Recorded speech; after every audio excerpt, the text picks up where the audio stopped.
2024년 12월 19일 새벽 4시 FOMC 회의 결과가 발표됐고 또 금리 인하를 했습니다. 그러니까 3연속 금리 인하다 이렇게 볼 수 있겠죠. 9월에 빅컷의 금리 인하 단행했었고 또 이어서 4.75%로 금리를 인하했었고 또 올해 마지막 트럼프 정권이 시작되기 전 마지막 FOMC 회의 결과는 또 한 번 금리 인하, 3연속 금리 인하를 단행했다.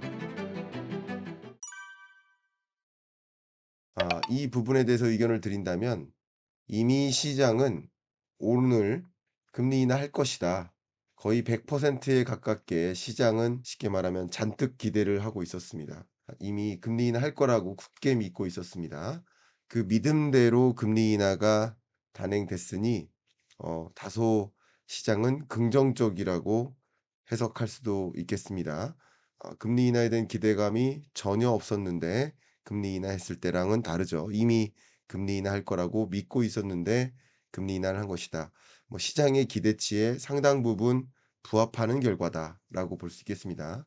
근데 오늘 발표는 금리 인하할 것은 거의 예정된 수준이었다라고 생각해 볼 수 있겠지만 이 성명서와 점도표상에서 나온 이야기는 좀 다를 수 있습니다. 이 오늘 발표된 이 성명서를 가지고 잠깐 그 변화된 부분을 중심으로 말씀을 드려보도록 하겠습니다. 어쨌든 최근에 발표됐던 recent indicators, 최근 발표된 그 통계들을 보면 미국 경제가 여전히 굉장히 강하게 확장하고 있다. solid pace, 견조하게 세계 경제는 저성장 고착화되는데 미국만 예외가 될 만큼 견조하게 지금 진행되고 있다. 그리고 최근 몇 년 동안 노동시장 컨디션 같은 경우도 상당히 견조하고 실업률조차도 최근에는 오르긴 올랐지만 여전히 낮은 편이다 이렇게 얘기해요. 물가 상승률 인플레이션 같은 경우도 상당한 진전이 있어 왔다. 연준이 목표하는 2% 그 목표 물가에 부합하게 가깝게 왔었다. 그러나 여전히 잡힌 건 아니다. 이런 것은 거의 지난 문구하고 크게 차이는 없다고 볼 수 있겠습니다. 이번에 어쨌든 연준의 목표는 뭐예요? 고용 안정이죠. 두 번째, 물가 상승률을 2% 수준에 가깝게 유도한다. 근데 오늘 물가가 2%가 아니라 over the longer 장기 텀에서 봤을 때 2%에 부합하게 가져가는 것. 완전 고용 혹은 최대 고용, 고용 안정과 물가 안정을 위해 달려가겠다. 이게 연준의 목표예요. 그 목표에 부합하게 의사결정을 내린 거라고 볼 수 있겠습니다. 그래서 0.25% 포인트 또 금리를 인하했다라는 거 이렇게 말씀드리고요. 이 부분이 기존 문장하고 좀 다를 수 있는데 보겠습니다. The extent and timing of additional adjustment. 이게 핵심입니다. 추가적인 금리 인하, 추가적인 통화 정책의 움직임은 그 정도, 금리 인하 폭과 시간, the extent and timing. 그 금리 인하 폭과 금리 인하 시점 같은 경우는 여기 보시는 것처럼 연준이 생각하는 그 금리에 대한 그 타겟에 대한 그 조정은 앞으로 조심스럽게 향후 발표되는 데이터를 들여다보면서 결정을 하겠다. 그리고 향후 발표되는 데이터나 그리고 연준의 전망 그리고 그 밖에 몇몇 리스크가 있는지 이런 것들을 들여다보면서 조심스럽게 점진적으로 금리 인하를 하겠다. 이게 오늘 12월 FOMC 회의 성명서상의 공식적인 의견, 가장 중요한 문구라고 볼 수 있겠습니다. 또 만장일치로 금리 인하를 결정했나 라는 것을 확인해 봐야 되는데 보시는 것처럼 다 금리 인하에 동의를 했지만 여기 보시면 voting against 누구요? 이 사람은 금리 동결을 주장했어요. 오히려 여기서 해먹 이 사람이 클리브랜드 연은 총재입니다. 클리브랜드 연은 총재는 동결하는 게 맞다라고 했고 나머지 연준 위원들은 금리 인하에 동의를 했다. 만장일치는 아니었다. 이렇게 설명드리겠습니다. 자, 지금 12월 FOMC 성명서와 결과를 말씀을 드렸는데 사실 가장 중요한 것은 이번 금리 인하는 예견된 것이었지만 향후 추가 금리 인하를 할 것인가, 그 부분에 대한 전망이 더 중요하거든요. 그 부분을 지금부터 말씀드리겠습니다. 이른바 점도표 그리고 경제지표 전망, 이 두 가지가 오늘의 하이라이트라고 볼 수 있겠습니다. 여기 보시면요. 정리부터 한다면 향후 오늘 금리가 4.5%라고 한다면 25년에는 금리를 3.9%를 향해 움직이겠다. 또 26년에는 3.4, 27년에는 3.1%를 향해 금리 인하를 추진하겠다라는 겁니다. 그러면 종전의 금리 인하는 9월까지만 해도 25년에 3.4, 26년에 2.9 이렇게 움직이고 27년에는 추가적인 금리 인하가 없는 금리 인하 종점이 26년인 것으로 생각을 했는데, 기존 생각보다 더 천천히 금리 인하를 단행해서 어쩌면 27년까지 금리 인하를, 그러니까 그만큼 더 점진적으로 천천히 정말 조심스럽게 금리 인하를 해 나가겠다라는 것이 연준 위원들의 중립적인 생각이라고 볼 수 있겠습니다. 자, 그러면 기존에는 25년에 연내에 4.5에서 3.5%까지 금리 인하하겠다. 그러면 어떻게 볼 수 있나요? 대략 분기당 한 번 0.25% 포인트씩 금리를 인하한다면 4번 금리를 인하하겠다. 이렇게 기대를 했겠지만 그게 아니라 3.9%다 라고 한다면 많으면 3번, 많으면 3번, 아니면 2번 정도의 금리 인하. 그러니까 분기당 한 번 꼴도 아닌 퐁당퐁당 건너뛰어 가면서 금리 인하하는 그런 천천히 금리 인하를 하겠다라는 것이고, 그 금리 인하의 목표에 도달하는 시점이 26년이 아니라 27년이다. 그래서 이런 수순으로 금리 인하를 더 더디게 천천히 해 나가겠다. 굳이 4년 9월에 발표했던 점도표랑 비교하면, 제가 그림을 이렇게 그려보면 24년 9월에는 금리 인하를 이렇게 해서 종점이 이미 26년에 다다르고 26년 이후 27년에는 금리 인하가 없는, 이렇게 결정할 거라고 했었는데 이번에는 그거보다 조금씩 상향 조정하는, 그죠? 상향 조정하는 더 긴 시간을 두고 천천히 금리 인하를 단행하겠다 라는 것이 오늘의 FOMC 회의 결과의 핵심이라고 볼 수 있겠습니다. 이 부분을 또 추가적으로 보여드린다면 여기 FOMC 경제전망 점도표와 함께 제시한 이 시계가 24년 지금의 금리가 4.5%라고 한다면 여기서 25년, 26년, 27년까지 점진적으로 금리 인하를 단행하겠다. 뭐 가능성으로 보면 인상할 수도 있겠죠, 데이터에 따라서. 또 대대적인 인하를 할 수도 있겠죠. 그러나 평균적으로 이런 흐름으로 가져가겠다라고 생각하고 있다.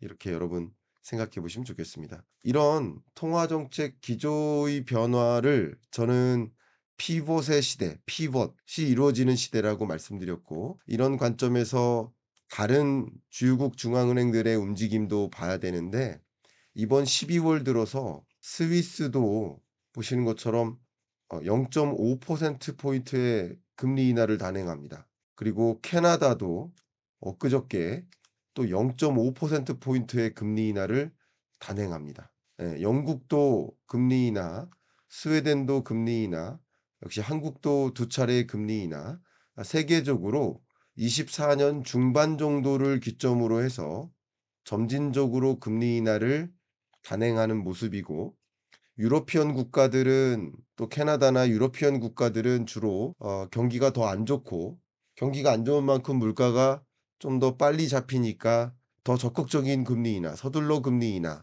이렇게 하는 모습이고, 미국 같은 나라는 생각보다 미국 경제가 너무나 견조하고 그러니까 물가가 또 잘 안 잡히는 거죠. 그런 움직임이기 때문에 천천히 금리 인하하는 모습인 것이다. 각국이 당면한 경제 여건과 물가 상황에 맞게 금리를 조절해 나가는 것이다. 다만 많은 분들이 우려하는 만큼 이 통화 정책의 성격이 두 가지가 있는데요. 특히 2008, 9년 금융위기 때 미국 경제가 마이너스 2.6%로 역성장하죠. 이게 금융위기입니다. 2020년 팬데믹 때 또 미국 경제가 마이너스 2.2%로 역성장합니다. 이렇게 엄청난 경제적 충격이 있을 때 그때는 사실 그 당시 운용하던 금리 레벨에서 최대한 금리를 조정하는 대대적인 금리 인하, 급진적 금리 인하 이런 게 경기 부양적 금리 인하다.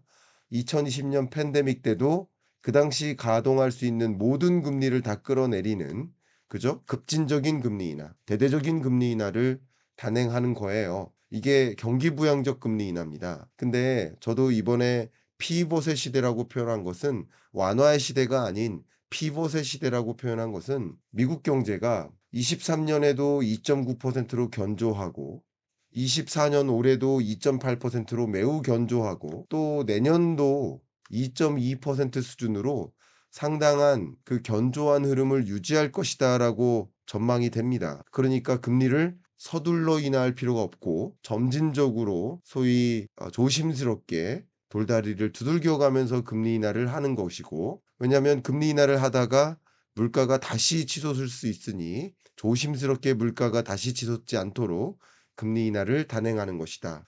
그래서 지금의 금리 인하는 2008-9 년, 2020년 이 경제 위기 때 경기 부양적 금리 인하를 단행했다면 지금의 금리 인하는 금리 정상화 기조인 것이다. 그리고 세계 주요국들도 각자 생각하는 정상적 이금리가 이 수준이 아니거든요. 이 수준의 금리는 23년 당시의 금리는 소위 물가를 잡기 위해서 긴축적으로 제약적인 금리를 도입한 거예요.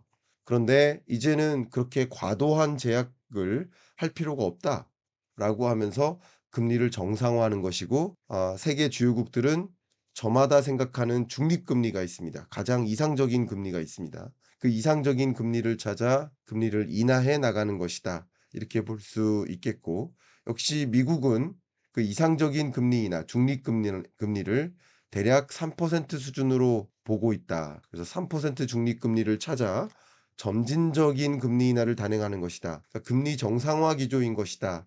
이렇게 생각해 주시면 좋겠습니다. 또 점도표상에 나온 이야기를 더 추가적으로 들여보면 보세요. 이번에 물가에 대한 전망, 경제에 대한 전망 이게 중요하거든요. 보시는 것처럼 이번 전망이 24년 올해 2.5% 성장할 거야. 내년도 2.1% 성장할 거야. 이렇게 기대합니다. 그러니까 종전 전망이 올해 2.0 내년 2.0이었는데 종전 전망보다 훨씬 높게 상향 조정합니다. 그러니까 미국 경제가 여전히 내년까지도 올해 그리고 내후년까지도 경제 위기나 이런 거 없이 견조하게 움직일 거라고 가정한 거예요. 그러니까 경제를 더 긍정적으로 보고 있는 겁니다. 그러니까 실업률도 보세요. 종전에는 4.4, 4.4로 나름 높은 실업률을 우려했는데 지금은 우려하지 않아요. 4.2, 4.3으로 그래도 생각하고 있는 4.5%라는 목표하는 최대 고용에 해당되는 실업률 를 하회한 채 움직일 것이다. 그러니까 경제가 견조하니까 고용도 탄탄할 것이다라고 전망한 거예요. 그러니까 급할 이유가 하나도 없는 거다.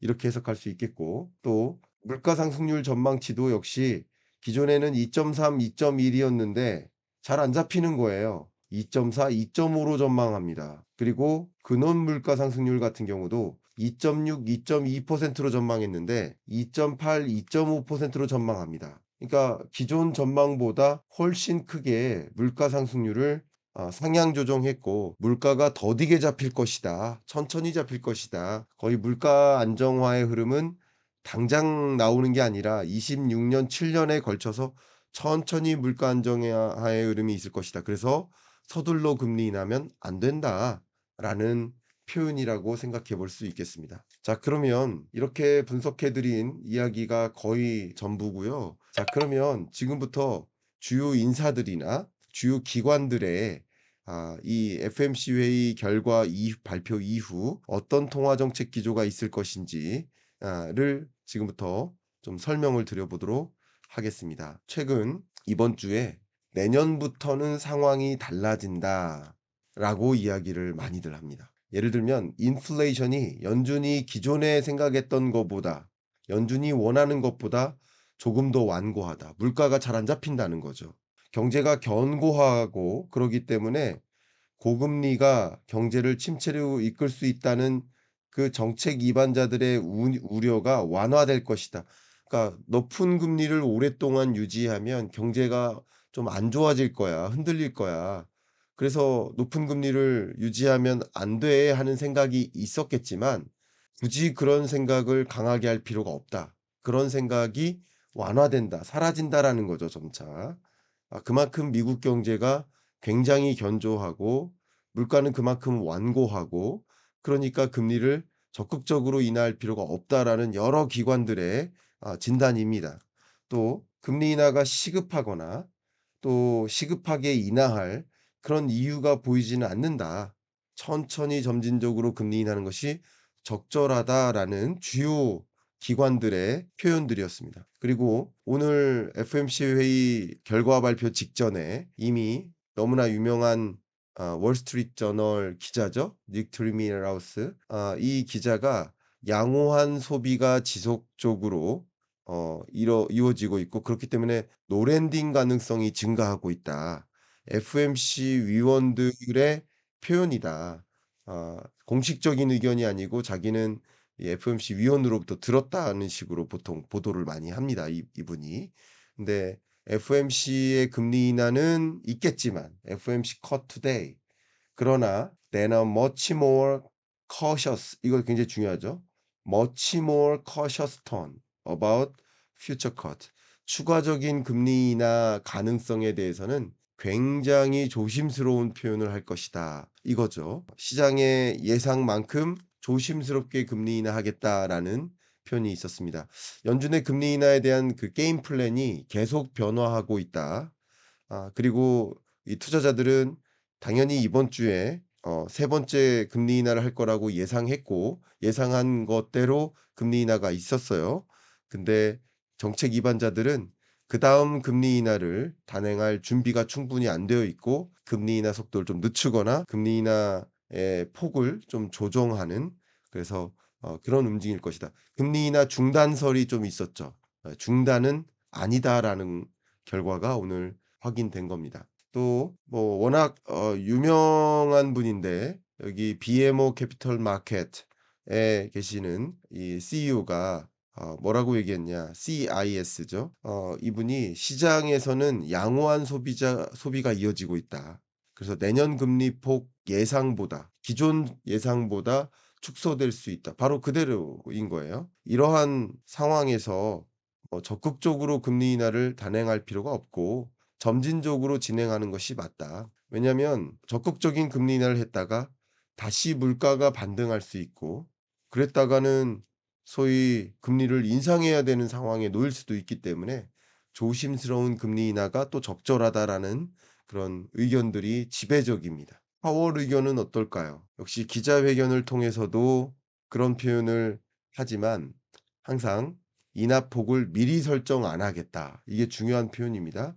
"앞으로 금리 인하를 얼마큼 하겠다."라고 가정하고 말씀하지 않겠다.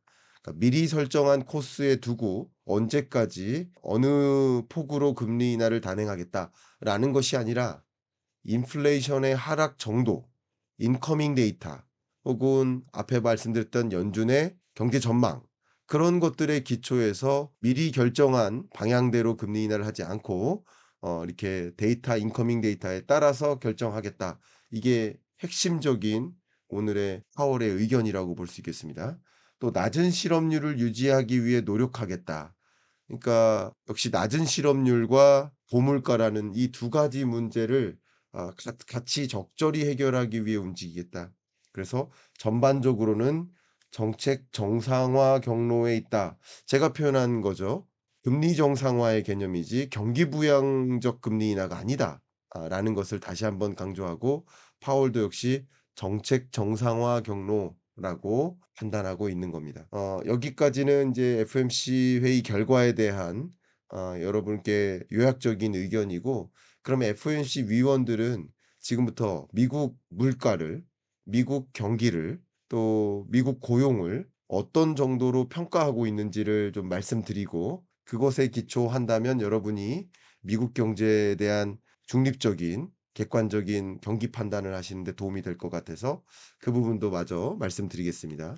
일단 PC 기준의 물가 상승률은 보시는 것처럼 2.5, 2.2, 2.1%로 좀 다소 떨어졌다가 반등했죠. 2.3%로.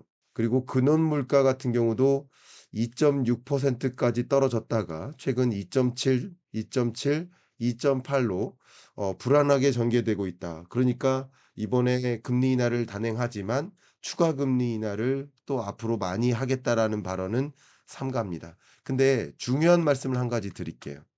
그런데 아직 목표하고 있는 물가까지 도래한 건 아닌데 왜 이렇게 금리를 인하한 것인가?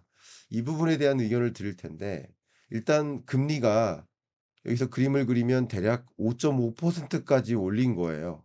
그죠? 이때 5.5% 까지 금리를 이렇게 올린 거예요. 그러면 이 금리가 물가 안정을 유도할 만한 높은 금리냐? 맞죠. 근데 지금부터는 제가 단순하게만 여러분께 분석해서 말씀을 드리면 금리는 5.5% 잖아요. 근데 물가 상승률은 2.8% 예요, 쉽게 말하면. 그죠? 근원 물가 기준으로. 그러면 5%는 물가 안정에 도움이 안 되나요? 이것도 제약적인 금리라는 거죠. 그리고 4.5%는 물가 안정을 유도할 만한 높은 금리 아닌가요? 이것도 높은 금리라는 거죠. 그럼 4%는 높은 금리인가요? 예, 이것도 높은 금리, 제약적 수준의 금리 인하, 금리라는 거죠. 제약적인 금리 인하. 그러면 어느 수준까지 보시면 3% 정도까지의 금리는 물가 상승률을 상회하는 수준의 이 금리는 여전히 어떻다. 완화적인 금리가 아니라 제약적인 금리다. 긴축적 금리다. 그러니까 여기서부터 5.5 부터 약 3%라는 중립가 금리까지 가는 여정. 이 여정은 완화의 시대가 아닌 거예요. 피벗의 시대인 거예요. 다만 중립금리가 3%인데 그 밑으로까지 금리를 인하해서 예를 들어서 2% 금리나 0% 금리까지 금리를 인하한다면 여기까지 인하한다면 그죠? 그것은 완화적 금리인 거예요. 경기부양적 금리인 거예요. 근데 여기까지 안 간다는 거죠. 3%까지 간다는 것이죠. 이 부분을 오늘 발표한 전망치를 가지고 말씀을 드려보면 이렇습니다. 자, 이 부분을 보여드리겠습니다. 아까 보여드렸던 건데요. 다시 보시면 명확해지십니다. 지금의 물가 상승률이 아까 보여드렸던 것처럼 어 PC 근원 물가를 기준으로 2.8% 예요. 여기에요. 그죠? 물가가 현재. 여기에 와 있습니다. 그러면 중립금리가 3%인 거예요. 그러면 3% 까지 금리를 인하하는 것은 피벗이라는 거죠. 근데 물가 상승률을 밑도는 수준 혹은 중립금리를 밑도는 수준까지 만약에 금리를 이렇게 대대적으로 인하한다. 이렇게 그러면 이것은 뭐예요? 완화적 통화 정책인 거예요. 그러니까 지금은 어쨌든 제약적인 금리를 운용하는 것이다. 아직도 제약적인 것이고 아직도 긴축적인 것이다. 라는 것이 파월의 입장인 겁니다. 그래서 그런 부분들을 여러분들 이해해 주시면 좋겠습니다. 아직 목표하는 물가 도래해야 되지 않았는데 왜 금리 인하한 거냐? 뭐 정치적으로 금리 인하한 거 아니냐. 뭐 그 부분에 대해서는 저도 일정 부분 있다고 가능성이 있다고 생각합니다. 그러나 정치적으로 해석하면 아무것도 해석이 안 되니까 이렇게 경제적으로 과학적으로 설명을 드린다면 어쨌든 여전히 제약적인 금리다. 금리 인하를 했지만 그렇기 때문에 제약적인 금리를 운용하고 있다는 측면에서 물가 안정화를 유도할 만한 충분한 높은 금리인 것이다라는 표현이 들어갑니다. 자, 그러면 물가 안정화를 위해 노력을 했지만 방금 보여드린 것처럼 물가가 다시 튀었어요. 그리고 CPI도 헤드라인이 이렇게 반등했고요. CPI 기준으로도 근원 물가가 반등한 채 안 떨어지고 있고요. 더군다나 이번에 발표된 PPI 생산자 물가가 2.0, 2.6이었다가 3.0으로까지 반등했어요. 그러면 이 생산자 물가가 반등하면 앞으로 12월, 1월 또 2월, 1-2월 물가가 불안하다라는 것을 뜻해요. 이게 소비자 물가의 선행 지표니까요. 그러니까 이런 것을 보고서 적극적인 금리 인하를 단행하기가 어렵고, 또 기대 인플레이션율을 어 안정화시키는 게 연준의 목표라고 또 해석해 볼 수 있는데, 그것마저 역시 2.2에서 2.4% 수준으로 튀었습니다. 이런 물가 상승률의 흐름을 보면서 '적극적인 금리 인하를 앞으로도 단행하겠다.' 라는 생각을 할 리는 없죠. 어쨌든 조금 서둘러 금리 인하했고, 실수로 빅컷을 했다, 정치적으로 빅컷을 했다면 지금은 마음속으로 '아 괜히 했네. 실수였네.' 혹은 '괜히 정치적으로 금리 인하를 했네.' 예를 들면 그런 생각을 충분히 할 수 있는 국면이다라고 의견을 드려 보겠습니다. 미국 경기 상황에 대한 연준의 의견도 보겠습니다. 일단 장기 텀에서는 네 작년이 2.9, 올해가 2.8, 그리고 내년이 2.22%로 미국 경제가 잠재 성장률 2%를 웃돈 채 거의 노랜딩에 가까운, 노랜딩과 소프트 랜딩의 중간 정도 지점에 해당되는 그런 수준으로 전개되고 있다. 이렇게 큰 틀에서 보시면 좋겠고요. 이 단기적으로 보셔도 3.0, 2.8%로 미국 경제가 견조하게 움직이고 있고, 4 분기도 지금 아틀란타 페드 전망에 기초하면 3.1%로 현재 전망이 됩니다. 그러니까 매우 견조한 흐름을 유지하고 있다, 이렇게 생각해 봐 주시면 좋겠습니다. 그 밖에 발표된 지표 중에 소매 판매액 증가율인데요. 어제입니다. 이게 또 3.8%로 증가했어요. 그러니까 소비가 강하게 견조하게 진작되고 있다는 뜻이에요. 미국 경제의 약 70% 기여도를 갖고 있는 것이 소비인데, 소비가 이렇게 견조하다 그러면 물가가 당연히 안 잡히는 거죠. 그리고 경제가 매우 탄탄하다는 거죠. '서둘러 금리 인하할 필요가 없다.'라는 진단도 여기서 또 들 수 있겠습니다. 또 그 밖에 제조업 지표 같은 경우도 이번에 뚜렷하게 반등했죠. 물론 제조업은 아직 50 이라는 기준선을 밑돌고는 있지만, 그래도 이만큼 11월 들어서 반등했다는 것은 '미국 경기가 그렇게 나쁘지 않다.'라는 것이고, 서비스업 경기 같은 경우는 지속적으로 50 이라는 기준선을 상회한 채 움직이고 있다. 다소 떨어지긴 했지만 여전히 50을 상회한 채 움직이고 있다. 미국 경제가 매우 탄탄하다는 것을 의미하고, 앞에 보여 드렸던 것처럼 아틀란타 페드 기준으로 지금 24년 4 분기도 3.21%의 굉장히 높은 성장을 유지할 것으로 전망하고 있고, 또 뉴욕 스태프의 나우캐스트 기준으로 25년 1 분기 전망치를 제시를 해 드리면 2.3% 수준입니다. 그러니까 내년 1 분기도 지금 봤을 때 2.3% 수준으로 굉장히 높은 수준을 유지한다라고 전망하고 있습니다. 그만큼 미국 경제가 경제 위기, 금융 위기는 전혀 아니고요. 아주 탄탄하게 견조하게 흘러가서, 그래서 '물가마저 안 잡힌다.'라고까지 전망하고 있는 겁니다. 자, 이렇게 미국 경기를 판단해 보시면 '고용도 나름 견조하게 유지되겠구나.'라고 생각해 보실 수 있겠는데, 고용을 확인할 수 있는 3대 지표 역시 보겠습니다. 미국 실업률이 4.3% 까지 치솟으면서 많이 놀랐었어요. 그리고 그다음 주 8월 5 일이었죠. 블랙 먼데이가 왔었죠. 근데 그때도 저도 의견을 드렸지만 '이게 놀랄 만한 실업률이 아니다. 목표하는 게 4.5% 인데 그걸 밑돈 채 실업률이 이렇게 올라가는 현상을 갖고 그렇게 긴장할 필요는 없다.' 실제 실업률이 또 하향 안정화됐고 지금 4.2% 수준이니까 목표하는 수준의 4.5%를 밑도는 실업률을 잘 유지하고 있는 겁니다. 그렇다고 실업률이 더 올라가는 것이 좋을까요? 그건 아니죠. 물가가 잡혔다라는 가정하에서는 뭐 실업률을 더 안정화시키면 좋으니까 이렇게. 그죠? 그러니까 금리 인하를 또 단행하는 것이다. 두 가지 목표를 다 이루어야 되니까 고심하는 것이다. 또 비농업 부문의 일자리 같은 경우는 그마저도 급증했습니다. 허리케인 사태 이후 다시 신규 일자리가 크게 늘었고요. 그렇기 때문에 임금 상승률도 4.0%로 3.6 까지 나름 떨어졌다가 다시 반등하는 거예요. 고용 시장이 탄탄하니까요.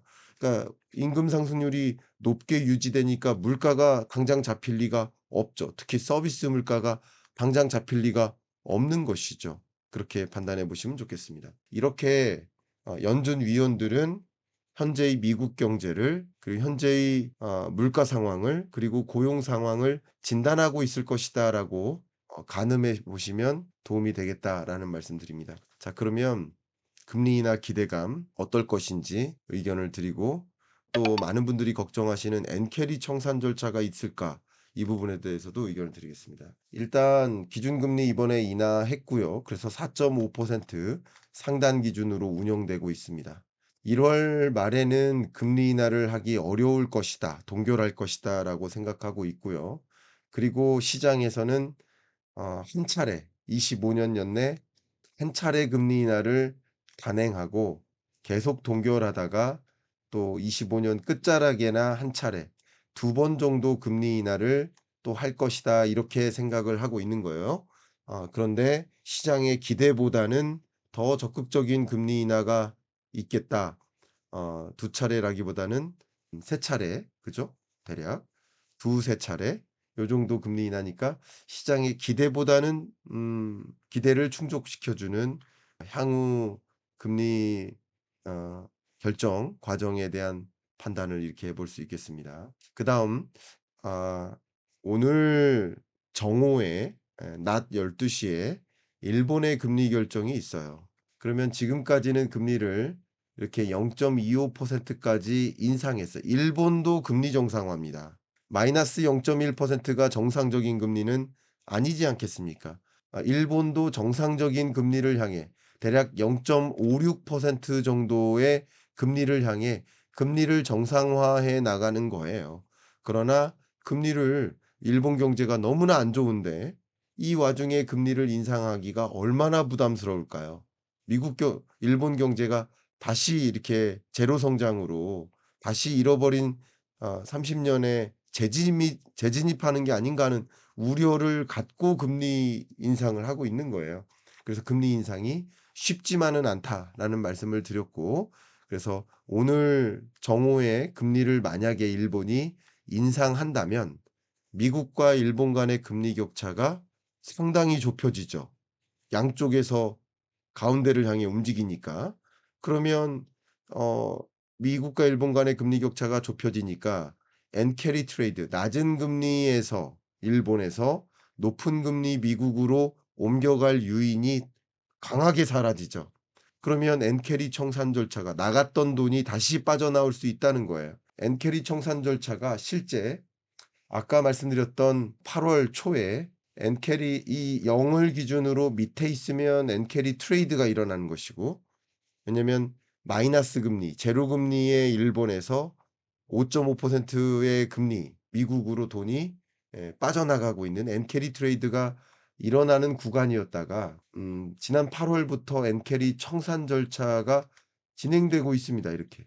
그러다가 다시 또 엔캐리 트레이드가 일어나다가, 왜냐면 다시 왜 엔캐리 트레이드가 일어나느냐.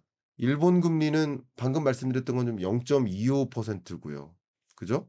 지금 방금 말씀드린 대로 0.25% 고 미국 금리는 4.5% 니까 여전히 미국과 일본 간의 금리 격차가 4% 포인트가 넘게 차이 나요. 그러니까 당연히 여전히 엔캐리 트레이드를 할 수는 있는 거예요. 그러나 그 격차가 좁혀지면 좁혀질수록 유의는 사라지는 거죠. 매력도는 떨어지는 거죠. 근데 또 역시 '미국이 추가 금리 인하를 할 것이다.' 라는 생각, 그리고 '일본도 금리 인상 또 하는 거 아닌가.' 하는 생각, 이런 생각들이 또 맞물리다 보니까 자연스럽게 엔캐리 청산이 다시 일어나고 있어요. 근데 이게 완만한 엔캐리 청산이냐, 급진적인 엔캐리 청산이냐, 이게 중요한데 현재로서는 일본이 가치 금리 인상을 하는 것은 아니니까 "급진적인 엔캐리 청산은 아니다."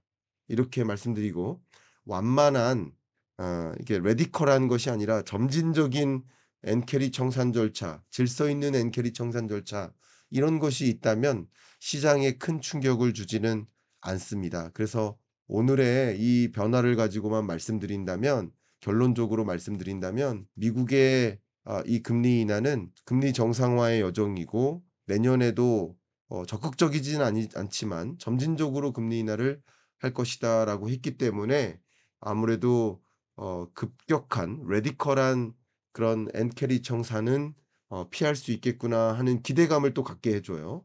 그리고 정오에 일본이 금리를 인상한다면 쪼금 더 급진적인 청산이 있을 수 있겠지만 여러분 그 결과는 한번 지켜보시면서 판단을 해 봐 주시기를 바라겠습니다.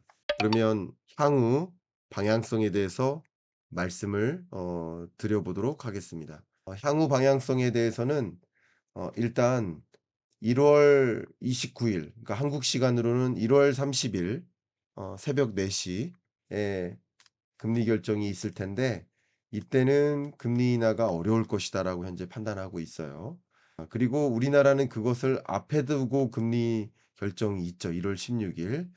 저의 의견을 드린다면 우리 한국 경제의 내수가 너무나 강하게 조정되고 있고 또 비상계엄 사태와 탄핵 정국에 이르르면서 그 내수 부진에 대한 우려가 더 커지고 있죠. 그래서 한국은행으로서는 그런 상황 하에서는 '추가 금리 인하를 단행하지 않을까.'라고 저는 조심스럽게 의견을 드려 보도록 하겠습니다. 지금 시장에서는 보시는 것처럼 향후 금리 인하가 없을 가능성이 있다. 그냥 이번에 금리 인하 했고 5 월에나 한 차례 금리 인하하고 더 이상 금리 인하 못할 수도 있다라고 향후 금리 인하에 대한 기대감이 좀 무너진 모습이에요. 그러니까 이렇게 시장이 기대를 바꿨다는 얘기는 시장이 지금의 이 FMC 회의 결과를 좀 부정적으로 평가하고 있다.